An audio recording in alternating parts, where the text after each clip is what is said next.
ഇടുക്കിയിൽ സാഹസിക വിനോദ കേന്ദ്രത്തിൽ അപകടം. ഇരുമ്പ് വടത്തിനിടയിൽ കൈകുരുങ്ങി വിനോദസഞ്ചാരിയുടെ കൈവിരലറ്റു. ചെന്നൈ സ്വദേശി ഷർമിള ബാബുവിന്റെ കൈവിരലാണ് അറ്റത്. പോത്തുപാറയിലെ റെയിൻബോ അഡ്വഞ്ചർ പാർക്കിൽ കഴിഞ്ഞ ദിവസമാണ് സംഭവം.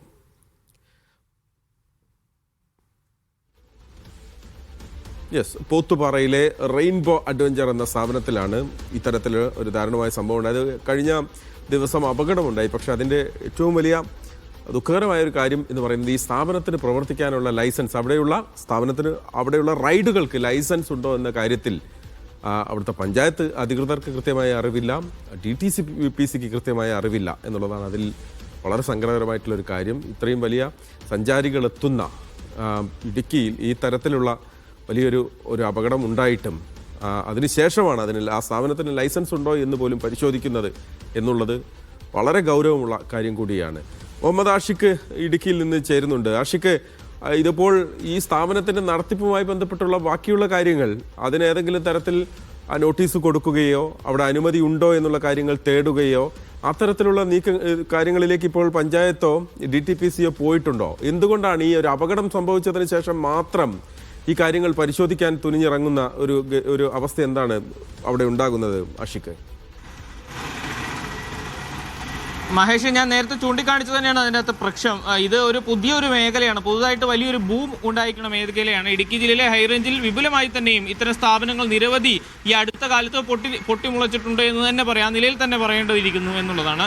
Rope way, sky dining, sky jumping അടക്കമുള്ള നിരവധി സ്ഥാപനങ്ങൾ ഈ അടുത്ത് പുതുതായി തുറന്നിട്ടുണ്ട്. ഒരു മിക്കവയും തന്നെയും സ്വകാര്യ വ്യക്തികൾ തുടങ്ങിയിരിക്കുന്നതാണ് എന്നുള്ളതാണ് ഏറ്റവും പ്രധാനപ്പെട്ട കാര്യം. ഇത്തരം സ്വകാര്യ വ്യക്തികൾ ഇത്തരം സ്ഥാപനങ്ങൾ തുറന്നുമ്പോൾ പ്രാഥമികമായ ചില ഒന്നോ രണ്ടോ അനുമതികൾ മേടിക്കും എന്നുള്ളതല്ലാതെ കൃത്യമായ ഒരു സുരക്ഷാ ക്രമീകരണങ്ങളോ പരിശോധനകളോ പൂർത്തിയാക്കിയിട്ടല്ല ഇത്തരം സ്ഥാപനങ്ങൾ തുടങ്ങുന്നത്. പ്രത്യേകിച്ച് ഇതിനൊരു കൃത്യമായ മാനദണ്ഡമോ ചട്ടമോ ഇല്ലാത്തത് വളരെ പ്രധാനപ്പെട്ട ഘടകമാണ്. ഏതൊക്കെ അനുമതി വേണം എന്നുള്ളതടക്കം കാര്യങ്ങൾ പരിശോധിക്കുകയോ കൃത്യമായി പട്ടികപ്പെടുത്തുകയോ ചെയ്തിട്ടില്ല. ഇതാണ് ഇത്തരം സുരക്ഷാ ക്രമീകരണങ്ങളില്ലാതെ ഇത്തരം സ്വകാര്യ സ്ഥാപനങ്ങൾ വലിയ തോതിൽ പ്രവർത്തിക്കാനും ഏറ്റവും ഒടുവിൽ വിനോദസഞ്ചാരികൾക്ക് വലിയ അപകടം ഉണ്ടാക്കുന്നതിലേക്ക് കാര്യങ്ങൾ ചെന്നെത്തിക്കുന്നതിനും കാരണം. നമ്മളത് മുൻപ് ആനച്ചാലിലെ സ്കൈ ഡൈനിങ് അപകടത്തിൽ കണ്ടതാണ്. അത് ഈ അപകടം നടന്നതിന് ശേഷമാണ് അത് കൃത്യമായ അനുമതികളൊന്നുമില്ലാതെയാണ് അത്തരത്തിലൊരു സ്ഥാപനം പ്രവർത്തിച്ചത് എന്നുള്ള വിവരം പുറത്തു വരുന്നത്.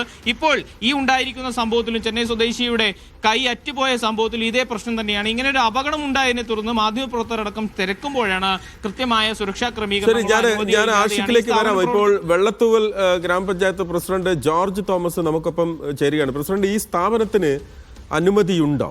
പഞ്ചായത്തിന്റെ അനുമതിയുണ്ടോ?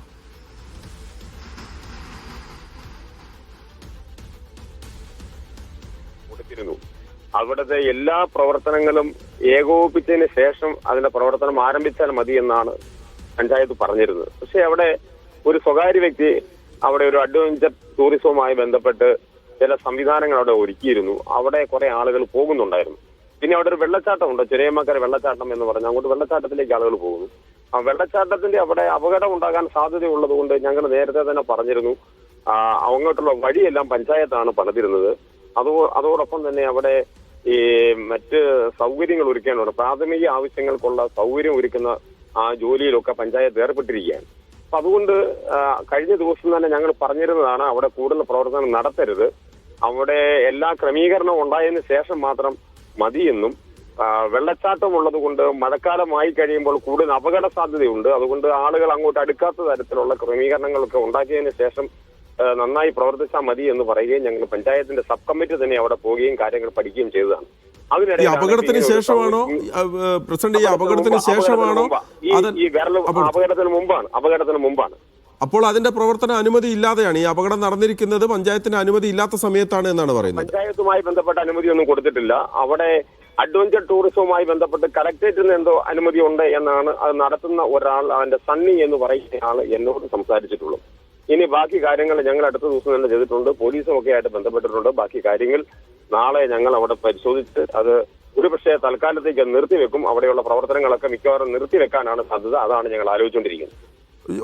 ഇതിലൊരു കാര്യം, ഇടുക്കി പോലെ പ്രത്യേകിച്ച് വെള്ളത്തൂവൽ ടൂറിസ്റ്റുകൾക്ക് ആവശ്യമായ സൗകര്യങ്ങൾ ഉണ്ടായതിനു ശേഷം മാത്രം അത് പ്രവർത്തിച്ചാൽ മതിയെന്നും മറ്റ് അപകടങ്ങളും ഉണ്ടാകാത്ത തരത്തിൽ അത് പ്രവർത്തിക്കണമെന്നുള്ള ഡയറക്ഷൻ കൊടുത്തതിന് ശേഷം മാത്രം തുറന്ന് പ്രവർത്തിച്ചാൽ മതി എന്നാണ് പഞ്ചായത്ത് ശരി, പ്രസിഡന്റ് സമ്മതിക്കുന്നു. പക്ഷേ ഈ വെള്ളത്തൂവൽ, നമുക്കറിയാം വെള്ളത്തൂവൽ പഞ്ചായത്ത് എന്നൊക്കെ പറയുന്നത് ഇടുക്കിയുടെ ഏറ്റവും പ്രധാനപ്പെട്ട ടൂറിസം ഡെസ്റ്റിനേഷനുകളിൽ ഒന്നാണ്. ഒരുപാട് ചെറിയ ചെറിയ വെള്ളച്ചാട്ടങ്ങളുണ്ട്, കാഴ്ച ഭംഗിയുള്ള സ്ഥലങ്ങളുണ്ട്. അവിടേക്ക് ഇത്ര സുരക്ഷിതമല്ലാത്ത രീതിയിൽ സ്ഥാപനങ്ങൾ തുടങ്ങാൻ പറ്റുന്നു എന്നുള്ളത് വളരെ അമ്പരപ്പിക്കുന്ന ഒരു കാര്യമാണ്. മാത്രമല്ല, ഇപ്പോൾ ഒരു പഞ്ചായത്ത് ഒരു സ്ഥലത്ത് ഇത്തരത്തിലൊരു ഇത്രയും, ഞങ്ങൾ അതിൻ്റെ ചിത്രങ്ങളും ദൃശ്യങ്ങളും ഒക്കെ കാണുന്നുണ്ട്, ഇത്ര വിപുലമായ രീതിയിൽ ഒരു സംവിധാനം ഒരുക്കിയിട്ട് അവിടുത്തെ പഞ്ചായത്ത് മെമ്പർമാർ, അവിടുത്തെ പഞ്ചായത്തുമായി ബന്ധപ്പെട്ട് പ്രവർത്തിക്കുന്ന ആളുകൾ ഇതറിയാൻ വൈകി എന്നുണ്ടെങ്കിൽ അതും അതിഗുരുതരമായിട്ടുള്ളൊരു സാഹചര്യമല്ലേ? ഇത് അങ്ങനെ ഒരു കാര്യമില്ലല്ലോ. നമുക്കറിയാം, അതായത് അവിടെ ഈ ടോയ്സ് ട്രെയിനുമായി ബന്ധപ്പെട്ടാണ് ഇത് ഉണ്ടായിട്ടുള്ളത്. ഞങ്ങള് ആ ടോയ്സ് ട്രെയിൻ അതിൽ വർക്ക് ചെയ്യുന്നത് ഞങ്ങൾ കണ്ടിട്ടില്ല. ഞങ്ങൾ ചെന്നപ്പം ഒരു പക്ഷേ വല്ല ട്രയൽ ഓടിയപ്പോഴോ അതിന് ശേഷമാണോ എന്ന് പോലും അറിയത്തില്ല. അവിടെ കുറെ ലൈനുകളും കാര്യങ്ങളും ഒക്കെ ഉണ്ടായിട്ടുണ്ട്. അപ്പോഴും അയാളോട് പറഞ്ഞിരുന്ന ഒരു കാര്യമുണ്ട്, എല്ലാ തരത്തിലുള്ള അംഗീകാരത്തോടെ മാത്രമേ പ്രവർത്തിക്കാവുള്ളൂ എന്ന് മാത്രമാണ് പറഞ്ഞിട്ട്, വാക്കാലാണെങ്കിലും പറഞ്ഞിട്ടുള്ളൂ. ഇനിയിപ്പോ ഏതായാലും ഇങ്ങനെ വിരൽ മുറിയുന്ന ഒരു സാഹചര്യമൊക്കെ ഉണ്ടായതുകൊണ്ട് കഴിഞ്ഞ വർഷമൊക്കെ എന്തൊക്കെയോ അപകടങ്ങൾ ആ വെള്ളച്ചാട്ടത്തിന്റെ ഭാഗത്ത് ഉണ്ടായിട്ടുണ്ടെന്ന് കേട്ടിട്ടുണ്ട്. അതുകൊണ്ട് തന്നെ വളരെ ശ്രദ്ധയോട് മാത്രമേ പഞ്ചായത്ത് മുമ്പോട്ട് പോവുകയുള്ളൂ. അവിടെ നാളെ തൊട്ട് ഒരു നിയന്ത്രണം വരുത്താൻ വേണ്ടി തന്നെയാണ് തീരുമാനിക്കുന്നത്. ഒരു പക്ഷേ ഞങ്ങൾ അത് ബ്ലോക്ക് ചെയ്യും. അങ്ങോട്ടുള്ള ആളുകളുടെ ഇറക്കവും, അവിടെ ഒരു നല്ല ഇറക്കം ഇറങ്ങി വേണം വെള്ളച്ചാട്ടത്തിലേക്ക് പോകാൻ. എല്ലാ സൗകര്യങ്ങളും ഇല്ലാതെ ക്കാർക്ക് അല്ലെങ്കിൽ സഞ്ചാരികൾക്ക്, അവിടെ വിനോദസഞ്ചാരവുമായി ബന്ധപ്പെട്ട് വരുന്നവർക്ക് എല്ലാ സൗകര്യവും ഒരുക്കിയതിന് ശേഷം മാത്രം പ്രവർത്തിച്ചാൽ മതി എന്ന ഒരു നിലപാടിലേക്ക് ഈ ഒരു പശ്ചാത്തലത്തിൽ, ഈ ഒരു അപകടത്തിന്റെ പശ്ചാത്തലത്തിൽ വെള്ളത്തൂവൽ പഞ്ചായത്തിലെ ടൂറിസം കേന്ദ്രങ്ങളിലേക്കൊക്കെ സുരക്ഷ ഉണ്ടോ എന്നുള്ള കാര്യത്തിൽ ഒരു പരിശോധന നടത്താൻ പഞ്ചായത്ത് തയ്യാറാണോ? കാരണം പ്രത്യേകിച്ച് മഴക്കാല ടൂറിസമാണ് വരുന്നത്. ആരംഭിച്ചു കഴിഞ്ഞിരിക്കുന്നു.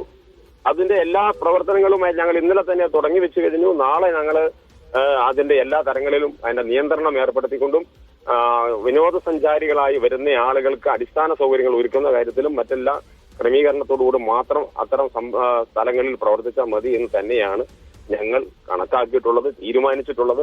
അവിടെ ഒരു വെള്ളച്ചാട്ടമുണ്ട്, ചുനേമാക്കൽ വെള്ളച്ചാട്ടം എന്ന് പറയുന്നത്. ധാരാളം ടൂറിസ്റ്റുകൾ ഇപ്പോൾ വന്നു പോകുന്നുണ്ട്. 100 കണക്കിന് ടൂറിസ്റ്റുകൾ ദൈനംദിനം അവിടെ വന്നു പോകുന്നുണ്ട്. അപ്പൊ നമ്മള് സ്വാഭാവികമായ ടൂറിസ്റ്റുകളുടെ ഈ വേനൽക്കാല അവധി ആയിരുന്നുകൊണ്ട് കുട്ടികളുടെ ധാരാളം ആളുകൾ ഇങ്ങനെ അവധിക്കാലമായതിന് വന്നു പോകുന്ന ഒരു സാഹചര്യം ഉണ്ടായിരുന്നു. അപ്പോൾ അത് പെട്ടെന്ന് വേണ്ട എന്നൊരു തോന്നൽ അവിടെയുള്ള ആളുകൾക്ക് പറഞ്ഞു. അവിടെ ഒരുപാട് ടൂറിസ്റ്റിന് വരുന്നതാണ്, അവിടെയുള്ള വണ്ടിക്കാർക്ക് സൗകര്യങ്ങളുണ്ട് എന്നൊക്കെ പറഞ്ഞതുകൊണ്ട്